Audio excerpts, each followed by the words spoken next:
I know na naaabala ang tao because bakit natin binawasan? Dahil ang katotohanan dyan ay kung tignan ninyo, kaya binawi ng Department of Finance yung ilang reserve na naman doon na naiwan dahil hindi nagamit doon ng ilang taon. In other words, the PhilHealth has sufficient budget to do all of the things. Ito nga mga kababayan, ito nga sinasabi ni President Bongbong Marcos na inap daw yung budget ng PhilHealth. Pero dito sa oral argument, dito ngayon na dinidinig sa Korte Suprema dahil nga sa pagbawas ng pondo ng PhilHealth. Ang sinabi ho ni Associate Justice Amy Lazaro Javier na bankrupt daw ang PhilHealth ayon sa COA report. So, mga kababayan, bago po natin panoorin ang buong video, mag-subscribe po muna tayo sa ating YouTube channel para sa ating news update sa mga nangyayari sa ating bansa. So, panoorin na po natin itong oral argument dito sa Korte Suprema na nangyayari ngayon. Assessment is the last in the order of priority. Yes. Yes. Yes. But, Your Honor, I would like to highlight that every year, PhilHealth actually generates more revenues than expenditures. I will show you the report of COA, which shows that PhilHealth is bankrupt. Oh, bankrupt daw po, mga kababayan. Ito yung si Soljen Guevara na ito nga taga-pagtanggol ni BBM na pinapaliwanag tungkol nga dito sa PhilHealth Fund. So, ito nga sinabi ho ni Justice Javier na bankrupt daw po. Oh, ito po yung ayon sa COA report, mga kababayan. So, pakinggan po natin. I don't know if you're aware of that. You ought to be aware. If you are, Your Honor. And COA has repeatedly highlighted that in its letters to PhilHealth. And then COA said that for many years, at least 3 years, 21, 22, 23, the reserve fund of PhilHealth is much, much less than its actuarial fund, actuarial estimate. Naku po, mga kababayan. Paano po yan? Ito yung sinasabi ho ni Pangulong Bongbong Marcos na ina-fund daw po ang itong PhilHealth. Kaya ho nabawasan. Binawasan pa ho ha, mga kababayan. So ito nga po yung sinasabi niya noon. May enough fund daw po ang PhilHealth. So, ito ang sinabi naman ni Associate Justice Javier na bankrupt nga daw po. Oh. Yan po mga kababayan. So, nabisto na po ang mga sinasabi ni BBM patungkol nga dito sa PhilHealth. So, nagsisinungaling ho sila about dito. Di ba ho? So, panoorin ho natin itong sinabi ni BBM na ito nga, kinakabahala ng mga mamamayang Pilipino tungkol nga dito sa PhilHealth at zero budget po. Ito po yung sinabi niya noon. Pakinggan po natin, balikan ho natin kung ano yung mga sinasabi niya tungkol nga dito sa PhilHealth. Ito talaga ay totoong wala hong pondo. Bankrupt pa nga ho, mga kababayan. PhilHealth has a 500 billion reserve. And the cost of to provide their services in 1 year is less than 100 billion. So their budget actually for expenditures in the 260 billion is 100 and plus billion. So meron pa ring reserve. That's why I know na naaabala ang tao because bakit natin binawasan? Dahil ang katotohanan diyan ay kung tingnan niyo kaya yan ho, sinabi ho po niya, ang katotohanan daw po dyan, mga kababayan. Ang katotohanan talaga, ayan nga ho, makikita nyo dyan, bayarin na sa mga benepisyo, 1.1 trillion. Tapos babawasan pa ho niya. Tapos zero budget pa ho. Alam po ba niya ho yan? Diba ho? Ang justice na po ang nagsabi, Associate Justice na po ang nagsabi, na bankrupt na ang PhilHealth, mga kababayan. So ano ho itong sinasabi niya? Di ba ho? Nakakaabala po, ano po talaga to, nakakabahala po talaga, mga kababayan. Di ba ho? Now, ng Department of Finance, yung ilang reserve na naman doon na naiwan dahil hindi nagamit doon ng ilang taon. In other words, the PhilHealth has sufficient budget to do all of the things that they want to do. So let's go back the last 2 years. Kung titignan ninyo, ang services na binibigay, ang mga treatment na binabayaran ngayon ng PhilHealth ay nag-expand na ng gusto. We are taking care of many more conditions, many more diseases. We have more dialysis patients. We are attending to more people. That's from the budget of 2023 and 2024. So patuloy, pataas ng pataas. Pati yung pagbayad. Ang payments ngayon natin for cancer, for the other diseases, hundreds of percent ang increase doon sa dati. In other words, kaya ng PhilHealth ang bayaran niya. And in other words, kaya po ng PhilHealth na bayaran.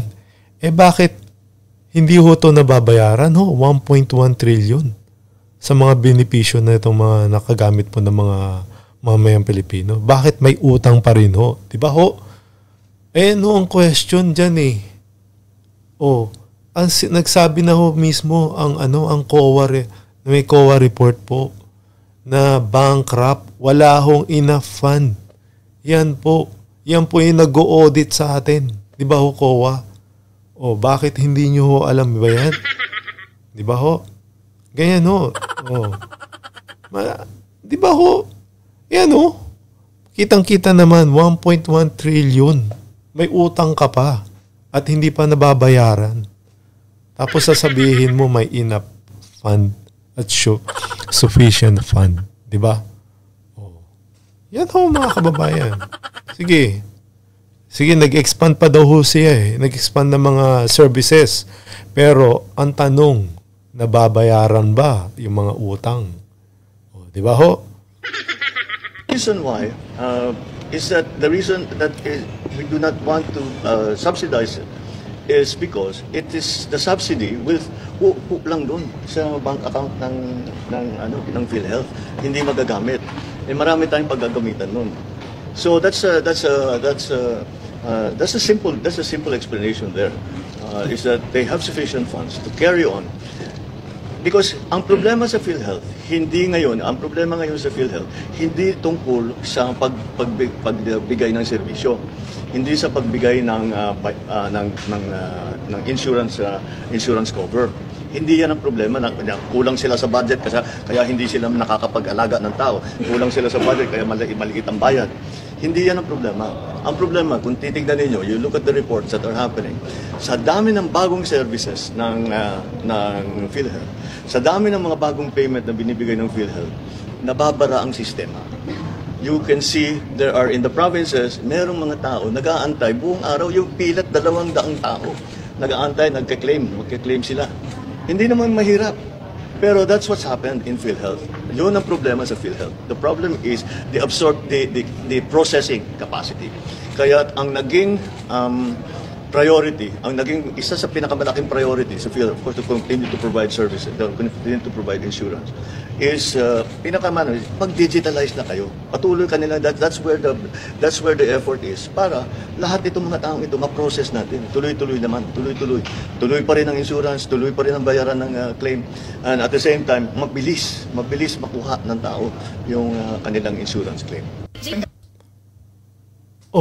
Ayun naman pala eh. May paraan pala kayo eh.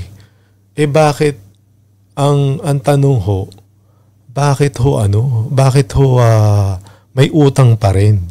Kung yun yung plano nyo, di ba? Kung gusto nyo mapabilis, bakit may utang pa rin ho, marami pa ho hindi nababayaran? Yan ho ang tanong. Hindi ho sasabihin nyo na may sufficient fund ang PhilHealth at binawasan nyo pa. At nag-transfer pa kayo dahil hindi nagagamit daw yung pondo. Tama ho ba yun, di ba? Dapat ho yan, yung yung pondo po ng PhilHealth, dapat ho nadadagdagan ho talaga yan. Hindi ho binabawasan.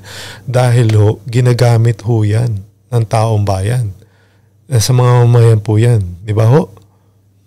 Ito po yung isa pang oral argument kung bakit nag-transfer ng fund yung PhilHealth sa National Treasury. Pakinggan po natin. Ito yung sa oral argument pa ho ng Korte Suprema. Pertain to construction projects of the government, correct? Infrastructure. Yes. You can call it that, infrastructure projects. All right. With respect to the PGN Bridges project, per DBM's budget of expenditures and source of financing, FY 2024 report, the PGN Bridges project appears to be fully funded by the Export-Import Bank of Korea in the amount of 174.49 billion plus. Is there an urgency to transfer the PhilHealth funds when the project is already fully funded? Yun. Tignan mo mantakin mo mga kababayan. Fully funded na po yung may mga project sila. Tapos kukuha pa ho sila sa tawag dito PhilHealth Fund para mag-transfer pa ho doon dito sa National Treasury para gamitin lang ho doon. Tama ho ba yun, di ba? Di ba ho? Kukuha pa ho sila doon ng budget. Fully funded na itong project nila. Nakikita nyo yung sense na common sense po ng itong mga transaction nila. Di ba ho? So, pinaikot-ikot ho lang ho tayo, mga kababayan. Ito sa mga pinaggagawa nila. Akala ho nila, maluloko ho tayo. Buti na lang ho na to sa Korte Suprema. Na brought out po to questionin kung bakit zero po itong PhilHealth Fund. Di ba ho? Para mapag-usapan. Kasi ho, may nangyayaring anomalya ho eh. Di ba ho? Makikita nyo yung mga pinaggagawa nila. Di ba? Mantakin mo ano na ho yan? Fully funded na yung project. Tapos, magta-transfer ka pa. Wow, ang galing. Di ba ho? Your Honor, this is a matter really of delving into the wisdom of the legislature in allocating funds. Yes. So when funding a project that is already fully funded. Yan. Under the category of unprogrammed. Under the category of unprogrammed. Under the category of unprogrammed. Funds. I didn't quite get the Programs. question, Yes. Your Honor. Pardon me. Yes. Export-Import Bank of Korea has Yan. loaned the Philippines 174.49 billion plus. Laki ho no? 174 billion plus. Grabe ho. Bilyon-bilyon ho talaga pinag-uusapan dito, mga kababayan. Baka sa susunod, trillion na. Hindi sila, hindi sila kontento dito. Trillion na ho ang, nila, ang nanakawin nila. Grabe ho talaga, mga kababayan. Sige, kailangan ho, sana may paliwanag ho ng Solgen ito. Kung mga gawaing at may paliwanag niya. Kasi ho, hindi ho nabisto ho talaga Alam na ho to ng mga associate justice, mga pinaggagawa nila. So hindi nila ho kayang paikutin to mga kababayan. Is there an urgency to transfer the PhilHealth funds when the project is already fully funded? I will show you the report of COA, which shows that PhilHealth is bankrupt, actually. I don't know if you're aware of that. Siguro to kasi magaling ho talaga to si Solgen Guevara Alam ko matino ho yan. Kaya lang hindi niya na ho may paliwanag lahat ng mga pinaggagawa ng itong administrasyon. Kulang ho alam kung makakayanan niya ho to. Itong mga questionable mga fan na po to. So, good luck ho sa kanya. Sana masagot niya lahat to at Sana magsabi na siya ng totoo sa mga pinaggagawa ho itong administrasyon na to, mga kababayan. Di ba ho?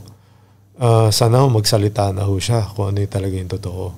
So mga kababayan, ano po yung masasabi niyo sa balitang ito? Mag-comment lang ho kayo at mag-like and share dito sa ating YouTube channel. Maraming salamat po. God bless you.